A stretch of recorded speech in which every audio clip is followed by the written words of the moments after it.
Alright, today I'm going to teach you how to make a litter box. And why would I be teaching you how to make a litter box when you can just go buy one, you might ask? That's an interesting question. We have a cat named Robin. We also fondly refer to him as McFatterson. Not only is he a 20-pound cat, but he's also really long. He's just a big cat. So what we have problems with is every time he climbs into a litter box, his ass end is hanging out and he just starts peeing on the floor, or when he climbs in, he tips the whole thing over and kicks litter everywhere, or he just stopped using it because he was uncomfortable trying to fit into it. So we looked online and they're all about $50 or $60 for what they call a jumbo size litter box, and so we decided to make our own. So it's going to be easy and it's going to cost you between $10 and $12 depending on the route you want to go with it. So a couple of tools you need, not necessarily need but makes it easier. A drill. I'm going to use a jigsaw. You could use a razor blade. Be really careful. It might be harder to cut. This was the easiest thing for me. You're going to need some sandpaper and then also something to secure the pieces together.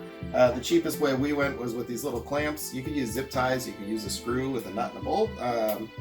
But yeah, so now we're going to go and show you exactly what we're going to do.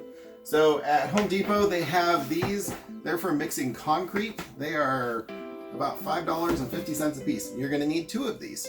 So one we're going to put off to the side, and the other one is going to be what we're working on. So we're going to use this groove as our point of reference. So we don't have to draw any lines or measure anything. First thing we need to do when you're using a jigsaw, you have to make a point of entry to get the blade in. And once we do that, it's going to be as simple as just cutting around the inside of this ridge. So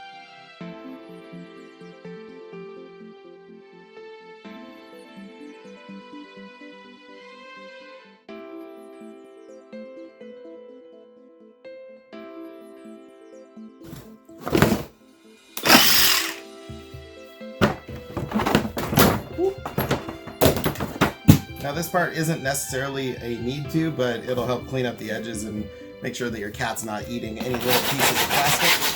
Just gonna take your sandpaper, go around all your edges.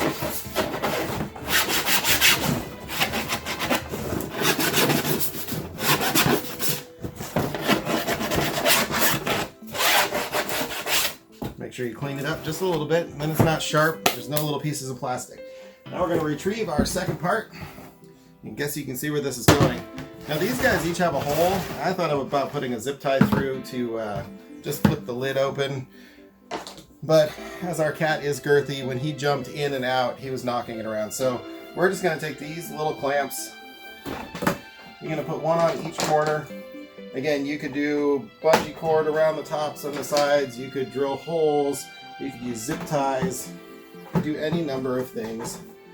But here you have a jumbo litter box. You've got the edges that slope in on the top so that when they're kicking the litter out, you can soup it up a little more if you want. These sides sometimes don't sit together. You would get a little litter out. You could clamp it down more. You could get some of the weather stripping for around doors and put it in between so when it cinches down, it seals tight. But this fits our 25-pound cat and he gets in and out and he doesn't make a mess, so he uses it. So that's it. That's your $12 jumbo size litter box from Home Depot.